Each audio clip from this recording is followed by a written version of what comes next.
గౌరవనీయులు honourable chief minister Jaganmohan Reddy గారికి,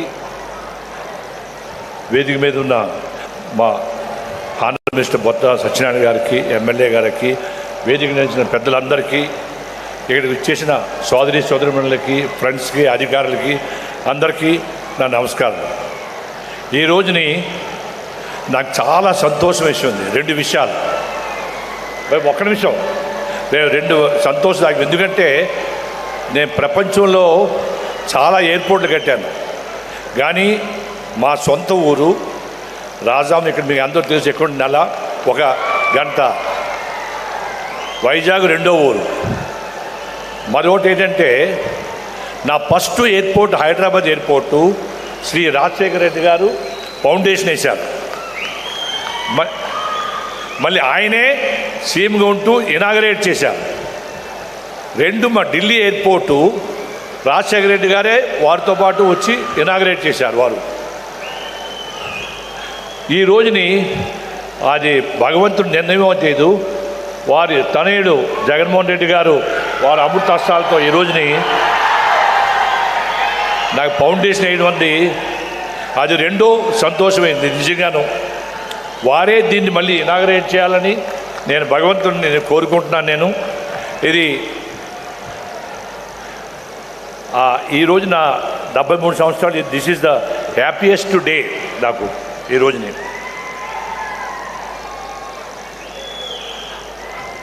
honourable chief minister గారు వారి విజను, వారికి విజన్ లీడర్షిప్, వారు most progressive and forward looking on పాలసీసు, is of doing పాలసీసు. Next వారి ఇన్ఫ్రాస్ట్రక్చర్ గురించి ఇచ్చిన ఫోకస్, ఆయన అన్నీ కూడా మెయిన్ ప్రతి ఎయిర్పోర్ట్ ప్రతిదీ కనెక్ట్ అవ్వాలని చెప్పి, పోర్ట్లు, సీ పోర్ట్స్ అన్నీ కనెక్ట్ అవ్వాలని చెప్పి ఆయన చేసిన పాలసీస్ వల్ల ఈ మధ్యన గ్లోబల్ వైజాగ్లో గ్లోబల్ ఇన్వెస్టర్స్ మీట్ అయ్యింది. దానికి ఎంత ఇన్వెస్ట్మెంట్ వచ్చిందంటే నిజంగాను మీ తరపున మా తరపున సీఎం గారికి నా యొక్క అభినందనలు. నిజంగాను వండర్ఫుల్ ఈవెంట్. నేను ఆ రోజుని దానికి పార్టిసిపేట్ చేశాను. మేము హైదరాబాద్ ఎయిర్పోర్ట్ కట్టాం. ప్రపంచంలోని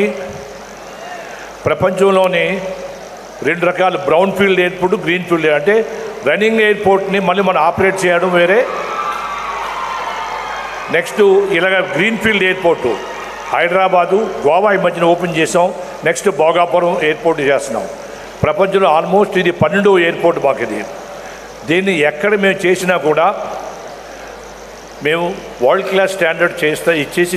ఇది హైదరాబాద్ కూడా మేము ఫస్ట్ హైదరాబాద్ ఎయిర్పోర్ట్ చేసినప్పుడు 1999, 2000లో 7 ఎయిర్క్రాఫ్ట్లు ఉండేవి. ఈ రోజుని 500 ఎయిర్క్రాఫ్ట్లు ఉన్నాయి. హైదరాబాద్ ఎయిర్పోర్ట్ చేసిన టోటల్ తెలంగాణ స్టేట్ ఒక ఎకానమీ మారిపోయింది. ఎయిర్పోర్ట్ వల్ల మొత్తం ఎకానమీ సేమ్ విధంగా ఆ విధంగా ఎలా కట్టామో హైదరాబాద్ భోగాపురం కూడా అదే వరల్డ్ క్లాస్ స్టాండర్డ్తో కట్టి దీన్ని ఈ ఎయిర్పోర్ట్ని చూసుకొని మన సంస్కృతి చూసుకొని ఆ విధంగా మేము ఈ ఎయిర్పోర్ట్ని డిజైన్ చేసి దీన్ని 3 సంవత్సరాల్లో ఇది కనెక్ట్ చేస్తాం. 3 సంవత్సరాల్లో కన్స్ట్రక్ట్ చేసి ఆపరేట్ చేస్తాం. దీన్ని ఈ రోజుని మేము ఢిల్లీ ఎయిర్పోర్ట్ తీసుకున్నప్పుడు ప్రపంచంలో వర్స్ట్ ఎయిర్పోర్టు, టుడేజ్ నెంబర్ 1 ఎయిర్పోర్టు. ప్రపంచంలో అందరూ వచ్చి మీ హైదరాబాదు, ఢిల్లీ ఎయిర్పోర్ట్ చూడండి ఎలాగ రన్ చేస్తున్నాం అని అన్నారు. ఎలాగైతే ఎకనమిక్గా ఇంప్రూవ్ అయిందో ఢిల్లీ, హైదరాబాదు, సేమ్ వే ఇక్కడ కూడా చేయాలని, భోగాపురం చేయాలని. ఇప్పుడు ఈ రోజుని భగవంతుని ఇది వల్ల ఆ వర్షం కూడా భగవంతుడు మనకు జీవించి ఇప్పుడే వర్షం కూడా మనకు వచ్చిందంటే ఆశీర్వాదం కూడా మనకి ఉంది. ఆయన అమృతాస్త్రాలతో చేయడం దీనికి నిజంగాను మాకు చాలా ఎంతో సంతోషకరమైన విషయం ఇది. దానికి నేను ఆనరబుల్ సీఎం గారికి మా జీఎంఆర్ తరఫున నేను హామీ ఇస్తున్నాను. నెంబర్ 1 ఎయిర్పోర్ట్ కట్టి 36 months దానికి హెడ్ అసిస్టెంట్లు కూడా ఇచ్చేస్తాం. మీరే మళ్ళీ ఇనాగరేట్ చేయాలని కోరుకుంటున్నాను. నాకు అవకాశం ఇచ్చినందుకు చాలా థ్యాంక్స్. నమస్తే. Thank you sir, thank you so much. ఇప్పుడు ఈనాటి కార్యక్రమ ముఖ్య అతిథి గౌరవనీయులైన ఆంధ్రప్రదేశ్ రాష్ట్ర ముఖ్యమంత్రి వర్యులు శ్రీ వైఎస్ జగన్మోహన్ రెడ్డి గారిని వారి సందేశం అందజేయవలసిందిగా సాదరంగా సగౌరవంగా ఆహ్వానిస్తున్నాం. కోట్లాది మంది ఆంధ్రులు మా నమ్మకం నువ్వే జగనన్న, మా భవిష్యత్తు నువ్వే జగనన్న అని చెప్పుకోదగే వ్యక్తి ఆంధ్రప్రదేశ్ రాష్ట్ర ముఖ్యమంత్రి వర్యులు శ్రీ వైఎస్ జగన్మోహన్ రెడ్డి గారు.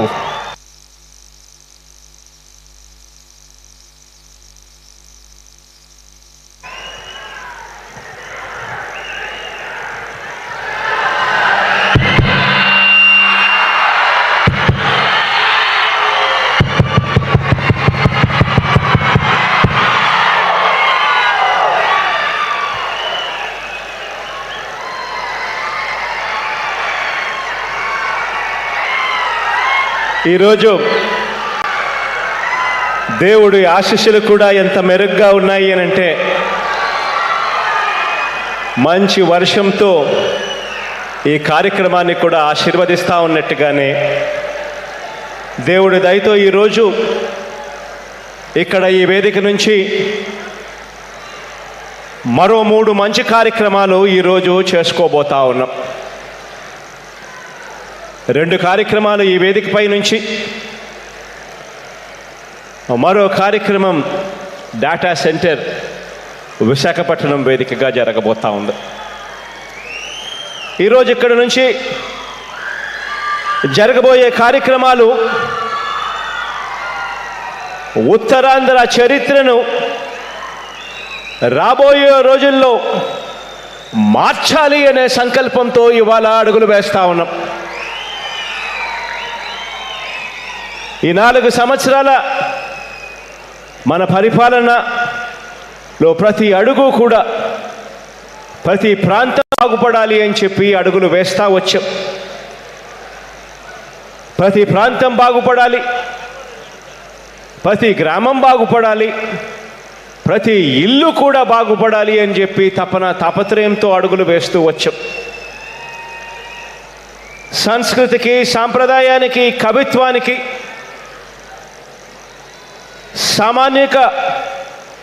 సామాన్యుల వాడుక భాషలో ఉద్యమానికి కూడా చిరునామా ఈ గడ్డ. ఈ కాళింగాంధ్ర భావాల విప్లవానికి గజ్జగట్టిన నేల కూడా ఇదే. అభ్యుదయానికి చిరునామా అయిన ఈ ప్రాంతం ఇక మీదట రాబోయే రోజుల్లో చిరునామాగా నిలుస్తుంది అని చెప్పడానికి చాలా సంతోషపడతా ఉన్నాను. ఈరోజు మనందరి ప్రభుత్వం ఉత్తరాంధ్రను బాగు చేయాలి అని చెప్పి మనస వాచ కర్మన గట్టిగా ప్రయత్నం చేస్తూ అడుగులు వేస్తూ వస్తూ ఉన్నాం. అందులో భాగంగానే ఈ మధ్యకాలంలోనే ఒక నెల కూడా తిరక్క మునిపే మూలపేట పోర్టుకు శంకుస్థాపన చేశాం శ్రీకాకుళం జిల్లాలో.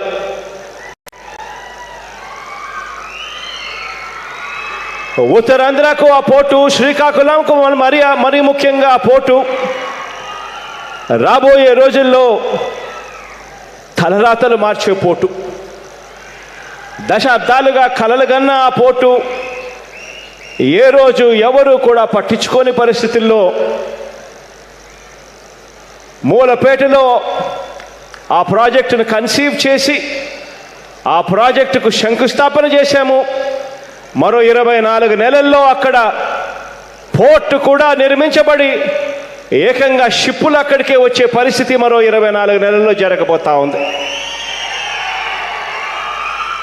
ఉత్తరాంధ్రకు ఆ పోర్టు మణిహారమైతే నేడు మనం ఇక్కడ భూమి పూజ చేస్తూ ఉన్న ఈ అంతర్జాతీయ విమానాశ్రయం ఉత్తరాంధ్రకు కిరీటం కాబోతా ఉంది అని చెప్పి చెప్పడానికి సంతోషపడతా ఉన్నాను. ఈరోజు ఇక్కడ వస్తూ ఉన్నది కేవలం ఎయిర్పోర్ట్ మాత్రమే కాదు, విజయనగరం, విశాఖ, శ్రీకాకుళం ఈ మూడింటికి కూడా దాదాపుగా సమాన దూరంలోనే ఈ ఎయిర్పోర్ట్ రాబోతా ఉంది. ఉత్తరాంధ్రకు మొత్తంగా రాష్ట్ర వైభవానికి కేంద్ర బిందువుగా భోగాపురం ఇంటర్నేషనల్ ఎయిర్పోర్టు నిలవబోతా ఉంది అని చెప్పడానికి సంతోషంగా గర్వపడతా ఉన్నాను అని తెలియజేస్తా ఉన్నాను. ఈ కార్యక్రమంతో పాటు మరో 2 మంచి కార్యక్రమాలకు కూడా మొదలు పెడతా ఉన్నాం. విజయనగరం జిల్లాలో 49 గ్రామాలకు త్రాగునీటికి, ప్రత్యేకంగా విజయనగరం పట్టణానికి, ఈ భోగాపురం విమాన ఆశ్రయానికి కూడా తాగునీటి అందిస్తూ దాదాపుగా 30,000 ఎకరాలకు సాగునీటిని అందించే తారక రామ తీర్థ సాగర్ ప్రాజెక్టును మరింత ముందుకు తీసుకువెళుతూ 195 కోట్ల రూపాయలతో ఖర్చు చేస్తూ ఆ పనులకు కూడా శంకుస్థాపన చేస్తా ఉన్నాము ఈరోజు అని చెప్పి కూడా చెప్పడానికి గర్వపడతా ఉన్నా. ఈ 95 కోట్ల రూపాయలకు సంబంధించిన ఈ పనులన్నీ కూడా 2024 డిసెంబర్ నాటికి ఈ ప్రాజెక్టు పనులన్నీ కూడా పూర్తి చేసి రాష్ట్ర ప్రజలకు అంకితం చేయబోతా ఉన్నాము అని చెప్పి కూడా చెప్పడానికి గర్వపడతా ఉన్నా. అంతేకాకుండా ఈ నియోజకవర్గానికి ఇంకా మంచి చేస్తూ చింతపల్లిలో 24 కోట్ల రూపాయల వ్యయంతో ఫిష్ ల్యాండింగ్ సెంటర్ను కూడా ఈరోజే ఇక్కడే శంకుస్థాపన కూడా చేశాము అని చెప్పి చెప్పడానికి సంతోషపడతా ఉన్నా. ఈ 3 కార్యక్రమాల తర్వాత విశాఖలో అదానీ డేటా సెంటర్ను కూడా నేడే శంకుస్థాపన చేసే కార్యక్రమానికి శ్రీకారం చుడతా ఉన్నాం. ఈ డేటా సెంటర్ తద్వారా ఈ ప్రాంతానికి వచ్చే సబ్మెరైన్ కేబుల్, ఈ సబ్మెరైన్ కేబుల్ కనెక్టివిటీ విశాఖపట్నంకు రావడంతో మన రాష్ట్ర ఐటీ చిత్రాన్ని కూడా రాబోయే రోజుల్లో మార్చబోయే అడుగు అని చెప్పి కూడా చెప్పడానికి ఈ కార్యక్రమంలో చెప్పడానికి సంతోషంగా ఉంది అని చెప్పి తెలియజేస్తా ఉన్నా. ఒకప్పుడు ఉత్తరాంధ్ర అంటే కూడా వలసలు పోయే శ్రమజీవులుగా ఈ ప్రాంతానికంతా కూడా గుర్తింపు వచ్చే పరిస్థితి నుంచి ఉత్తరాంధ్ర రాబోయే రోజుల్లో స్థానికంగా విస్తృతంగా ఉద్యోగ ఉపాధి అవకాశాలు ఈ ప్రాంతానికే ఇక్కడికే వచ్చే పరిస్థితులకు బీజం పడతా ఉంది అని చెప్పడానికి గర్వపడతా ఉన్నా. రాష్ట్రంలో ఇతర ప్రాంతాలు, ఇతర రాష్ట్రాల నుంచి కూడా ఇక్కడే ఉత్తరాంధ్రకు వచ్చి ఉద్యోగం ఉపాధి కోసం ఇక్కడికే వచ్చే జాబ్ హబ్గా ఉత్తరాంధ్ర మారబోతా ఉంది రాబోయే రోజుల్లో అని చెప్పి చెప్పడానికి గర్వపడతా ఉన్నా. ఒకవైపు శ్రీకాకుళంలో పోర్టు, మరోవైపు అంతర్జాతీయ ఇంటర్నేషనల్ ఎయిర్పోర్టు, ఇవన్నీ రూపురేఖలు మారుస్తాయి ఉత్తరాంధ్రకు. అంతేకాకుండా tourism, medical tourism, IT industry పరంగా కూడా మనం సాధించబోయే ప్రగతికి కూడా ఈ ఇంటర్నేషనల్ ఎయిర్పోర్టు కేంద్ర బిందువుగా మారుతుంది రాబోయే రోజుల్లో అని చెప్పడానికి కూడా సంతోషంగా ఉంది. ఈరోజు భూమి పూజ చేసిన ఈ గ్రీన్ఫీల్డ్ ఎయిర్పోర్టులో మరో 3 ఏళ్లలో ఈ ప్రాజెక్టు పూర్తయి ఈ ఎయిర్పోర్టు 2026 నాటికి ఇక్కడ నుంచే ఇదే భోగాపురం నుంచే విమానాలు ఎగిరే పరిస్థితి వస్తుంది అని చెప్పడానికి కూడా సంతోషపడతా ఉన్నా. ఈరోజు ఇక్కడ పునాది రాయి వేశాం. 2026లో మళ్ళీ మీ బిడ్డే, మీ అన్నే, మీ తమ్ముడే మళ్ళీ ఇక్కడికే వచ్చి ఇదే ప్రాజెక్టును మళ్ళీ ఇనాగ్రేట్ కూడా చేస్తాము అని చెప్పి కూడా దేవుడు దయతో తెలియజేస్తా ఉన్నాను. అది కూడా జరుగుతుంది దేవుడు ఆశీస్సులతో. ఈరోజు ప్రజలందరి చల్లని దీవెనలు, దేవుడు ఆశీస్సులు మీ బిడ్డకు ఉన్నంతకాలం ఎవ్వరు కూడా ఎన్ని కుట్రలు పనినా కూడా ఎవ్వరు కూడా ఏమి చేయలేరు అని చెప్పి సందర్భంగా తెలియజేస్తా ఉన్నా.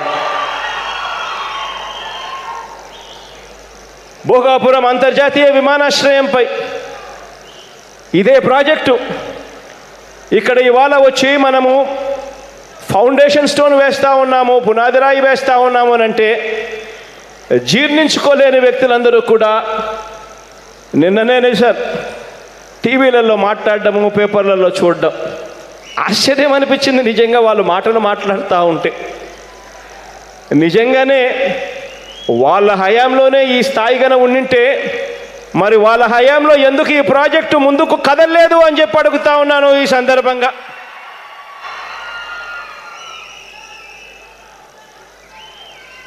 సుప్రీంకోర్టులో కేసుల దగ్గర నుంచి, హైకోర్టులో కేసుల దగ్గర నుంచి, నేషనల్ గ్రీన్ ట్రిబ్యునల్ ఎన్జిటిలో కేసుల దగ్గర నుంచి మొదలైన అనేక కేసులన్నీ కూడా దేవుడి దయతో పరిష్కరించుకుంటూ వచ్చాం. అలాగే భూసేకరణ కూడా పూర్తి చేయగలిగాం. అలాగే అన్ని అనుమతులు కూడా కేంద్రం నుంచి తీసుకొని రాగలిగాం. అలాగే టెండర్ల ప్రక్రియను కూడా పూర్తి చేసి ఈరోజు మన ప్రభుత్వం ఈ నిర్మాణ పనులకు ఇక్కడ శంకుస్థాపన చేస్తూ ఉన్నాం. నేను అడుగుతా ఉన్నాను, ఇవన్నీ కాకుండానే ఎన్నికలకు కేవలం 2-3 నెలల ముందు మాత్రమే రావడం, టెంకాయ కొట్టడం, పోవడం, ఇవేవి కూడా పూర్తి కాకుండా మళ్ళీ ఏమాత్రం కూడా సిగ్గు లేకుండా గతంలోనే మేము శంకుస్థాపన చేశాము అని చెప్పి మళ్ళీ చెప్పుకోవడం నిజంగా ఇంతకన్నా దారుణమైన పరిస్థితి రాజకీయాలు బహుశా ప్రపంచ చరిత్రలో ఎక్కడా ఉండవు. ఈరోజు ఈ ఎయిర్పోర్టు అన్ని రకాలైన అడ్డంకులను కూడా అధిగమించి భూసేకరణ కూడా పూర్తి చేసుకొని అన్ని అనుమతులు తీసుకొని టెండర్ల ప్రక్రియ కూడా పూర్తి చేసుకొని ఈరోజు ఈ నిర్మాణ పనులు ఇక్కడ ప్రారంభమవుతా ఉన్నాయి. ఈ